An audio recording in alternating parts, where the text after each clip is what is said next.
প্রথম ক্লাসে আমরা সংখ্যা পদ্ধতির পরিচিতি পর্ব নিয়ে আলোচনা করলাম। এরপরে আমরা দ্বিতীয় পর্বে গেলাম। দ্বিতীয় পর্বের মধ্যে আমরা পেলাম কি পজিশনাল সংখ্যা পদ্ধতির তালিকা, অর্থাৎ যে পজিশনাল সংখ্যা পদ্ধতির প্রকারভেদগুলো আমরা পাইছিলাম সেই পজিশনাল সংখ্যা পদ্ধতির প্রকারভেদগুলোকে আমরা একটু বিশ্লেষণ করব। এবার আসি, প্রথমত কি বলছিলাম, পজিশনাল সংখ্যা পদ্ধতির মধ্যে প্রথম বলছিলাম যে কি বাইনারি। বাইনারি কাকে বলে আমি তোমাদের কাছে তুলে ধরছিলাম। বাইনারি বলতে যে সংখ্যা পদ্ধতি শুধুমাত্র দুইটি অঙ্ক ব্যবহার করা হয় তাকে বাইনারি সংখ্যা পদ্ধতি বলে, যেমন 0 এবং 1। এই বাইনারি সংখ্যা পদ্ধতির বেস হলো 2, অর্থাৎ বেস বলুক ভিত্তি বলুক 2 হবে। বাইনারি ভিত্তি বলুক বেস বলুক কত 2। কেন 2? কেন?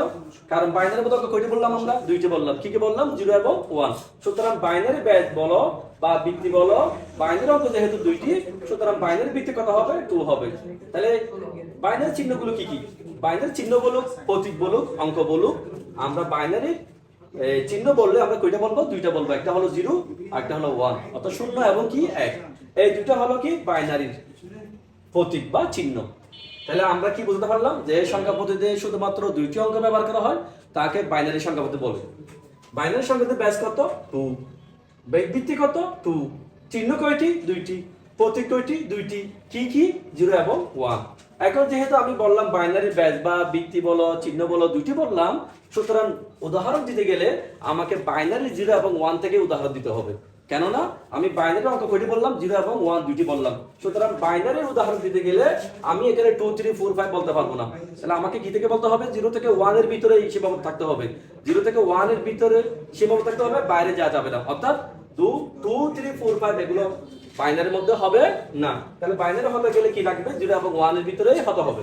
ওকে, তাহলে আমরা বাইনারি নিয়ে আলোচনা করলাম। দ্বিতীয় পর্বে কি গেলাম? এরপরে কি আছে? অক্টাল আছে। অক্টালের বেস কত? 8। এখন কথা হলো স্যার অক্টাল কাকে বলে? যে সংখ্যা পদ্ধতিতে শুধুমাত্র 8টি অঙ্ক ব্যবহার করা হয় তাকে অক্টাল সংখ্যা পদ্ধতি বলে, যেমন 0 1 2 3 4 5 6 7। তাহলে অক্টালের বেস বা ভিত্তি কত হবে? 8 হবে। কেননা অক্টালের মধ্যে অঙ্ক কয়টি? 8টি। কি থেকে কি পর্যন্ত? 0 থেকে 7 পর্যন্ত। তাহলে 0 থেকে যেহেতু 7 পর্যন্ত, তাহলে অঙ্ক এখানে কয়টা হয়? 8টি।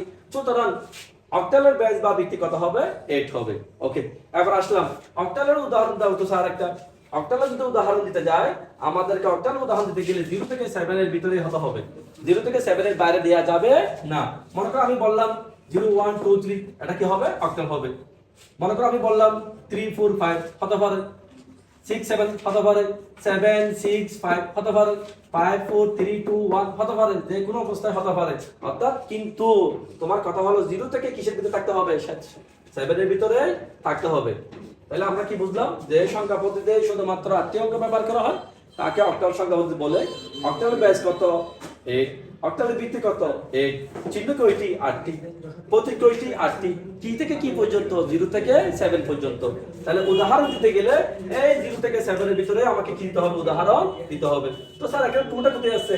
এই 2টা হলো বাইনারি বেস বা ভিত্তি। অর্থাৎ এই 2 দেখা মানে আমি বুঝে নিব অঙ্কটা কোথায় আছে? বাইনারিতে আছে। এই 8 মানে বুঝে নিব অঙ্কটা কোথায় আছে? অক্টালে আছে। এরপর দশমিক। দশমিকের বেস বা ভিত্তি বলে কত? 10। তাহলে দশমিক কাকে বলে?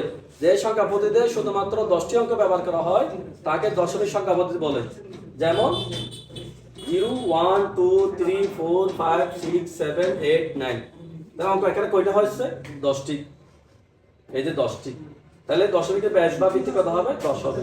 অঙ্ক কয়টা পাচ্ছি আমরা? 10টি পাচ্ছি। 0 থেকে কি পর্যন্ত? 9 পর্যন্ত। তো উদাহরণ দিতে গেলে আমাকে 0 থেকে 9 এর ভিতরে উদাহরণ দিতে হবে। 9 এর বাইরে উদাহরণ দেওয়া যাবে না। মনে করো আমি বললাম 9 8 7 বা 7 8 9 বা 8 4 3 বা 3 7 9, যে কোনো অবস্থায় হতে পারে। যেমন আমি বললাম এখানে 4 7 9। এই 10 মানে বুঝে নিব অঙ্কটা কোথায় আছে? দশমিকে আছে। তাহলে 8 মানে কোথায় আছে? অক্টালে আছে। 2 মানে কোথায় আছে? বাইনারিতে আছে। ওকে, এবার আসি হেক্সা। আমরা তো পদে বললাম হেক্সা মানে হলো 6, ডেসিমাল মানে কত বলছিলাম? 16। তাহলে হেক্সা ডেসিমাল মানে কত হয়? 16। ওকে, এখন হেক্সা ডেসিমালের বেস বা ভিত্তি কত হবে? 16টি। তাহলে এখন কথা হলো স্যার হেক্সা ডেসিমাল কাকে বলে? যে সংখ্যা পদ্ধতিতে শুধুমাত্র 16টি অঙ্ক ব্যবহার করা হয় তাকে হেক্সা ডেসিমাল সংখ্যা পদ্ধতি বলে। যেমন 0 থেকে কি 9 এবং a থেকে কি পর্যন্ত? f পর্যন্ত। 0 থেকে 9 এবং a থেকে কি পর্যন্ত? f পর্যন্ত। এখন কথা হলো স্যার আমি 0 থেকে 9 পর্যন্ত পাইছিলাম। 0 থেকে কি পর্যন্ত পাইছি? 9 পর্যন্ত পাইছি। তো স্যার 10 কই? এই যে এ মানে কত? এ মানে কত? 10, বি মানে 11, সি মানে 12, ডি মানে 13, ই মানে 14, এফ মানে 15। এই যে তাহলে 15 আর 16টা হচ্ছে না? তাহলে উদাহরণ দিতে গেলে আমাকে হেক্সাডেসিমাল উদাহরণ দিতে গেলে এইগুলোর ভিতরে দিতে হবে। এগুলোর ভিতরে দিতে হবে। যেমন আমি বললাম A9C5, তাহলে ওখানে কোথায় আছে? হেক্সাডেসিমালে। তাহলে বৃত্তি যেহেতু আছে তাহলে আমি বুঝে নিলাম ওখানে কোথায় আছে? হেক্সাডেসিমালে। 10 যেহেতু আছে কোথায় আছে? দশমিকে। 8 যেহেতু আছে কোথায় আছে? অক্টালে।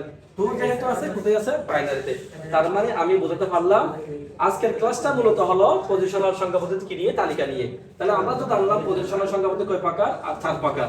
বাইনারি, অক্টাল, দশমিক, হেক্সাডেসিমাল। প্রত্যেকটার ব্যাস বা বৃত্তি দিলাম, প্রত্যেকটার চিহ্ন বা প্রতীক দিলাম, এবার সাথে আমি উদাহরণ দিয়েও তোমাদেরকে বর্ণনা দিলাম। তাহলে উদাহরণগুলো আশা করি তোমরা বুঝতে পারছো। ওকে।